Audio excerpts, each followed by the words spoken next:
2025 12ஆம் மாதம் 26ஆம் தேதிக்கான வானிலை அறிவிப்பு. வடக்கு கிழக்கு மற்றும் ஊவா மாகாணங்களிலும் பொலனறுவை மாத்தளை மற்றும் நுவரெலியா மாவட்டங்களிலும் சிறிதளவில் மழை பெய்ய வாய்ப்புள்ளது. சப்ரகமு மாகாணம் மற்றும் காலி மாத்தறை களுத்துறை மாவட்டங்களில் பிற்பகல் 2 மணிக்கு பிறகு பல இடங்களில் மழை அல்லது இடியுடன் கூடிய மழை பெய்யக்கூடும். இந்த பகுதிகளில் சில இடங்களில் 50 மில்லிமீட்டருக்கும் அதிகமான பலத்த மழை எதிர்பார்க்கப்படுகிறது. சப்ரகமு மற்றும் மத்திய மாகாணங்களிலும் களுத்துறை பதுளை காலி மற்றும் மாத்தறை மாவட்டங்களில் அதிகாலை நேரங்களில் பனிமூட்டம் காணப்படலாம். கடற்பரப்புகளில் மன்னாரிலிருந்து காங்கேசன்துறை மற்றும் திருகோணமலை வழியாக புத்துவில் வரை சில இடங்களில் மழை பெய்யலாம். களுத்துறையிலிருந்து காலி வழியாக அம்மாந்தோட்டை வரை மாலை அல்லது இரவு நேரங்களில் இடியுடன் கூடிய மழை பெய்ய வாய்ப்புள்ளது. வடகிழக்கு திசையில் மணிக்கு 30 முதல் 40 கிலோமீட்டர் வேகத்தில் காற்று வீசக்கூடும்.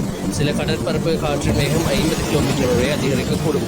இதனால் கடல் அவ்வப்போது கொந்தளிப்பாக இருக்கும். இடியுடன் கூட மழை நேரங்களில் பலத்த காற்றும் மின்னலும் ஏற்படலாம். பொதுமக்கள் தேவையான முன்னெச்சரிக்கை நடவடிக்கைகள் எடுத்துக்கொள்ளுமாறு அறிவுறுத்தப்படுகின்றனர்.